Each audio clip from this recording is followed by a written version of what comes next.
गेली 7 दशकं मराठी मनाला प्रेम शिकवणारे ज्येष्ठ कवी मंगेश पाडगावकरांचं आज निधन झालं। ते 86 वर्षांचे होते।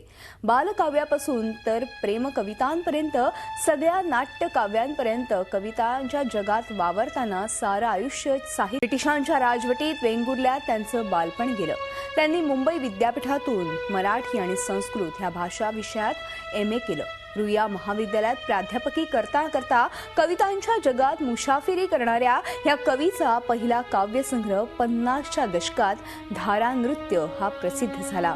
त्यानंतर विंदा करंदीकर, वसंत बापट, मंगेश पाडगावकर ह्या त्रिकुटानं मराठी कविता गावोगावी पोहोचवण्यासाठी आयुष्य वेचलं। राज्यातला सर्वोच्च पुरस्कार महाराष्ट्र भूषण देऊन त्यांना गौरवण्यात आलं। याशिवाय पाडगावकरांना साहित्य क्षेत्रातले पद्मश्री पुरस्कारही प्रदान करण्यात आला। शेक्सपियरला मराठीत आणणारा, मराठी कवितेतला प्रयोगशील बनवणारा हा कवी, महाराष्ट्राचा लाडका कवी काळाच्या पडद्याआड गेल्यानं साहित्याचं आणि मराठीचं मोठं नुकसान झाल्याची भावना साऱ्या राज्यातून व्यक्त होतीये।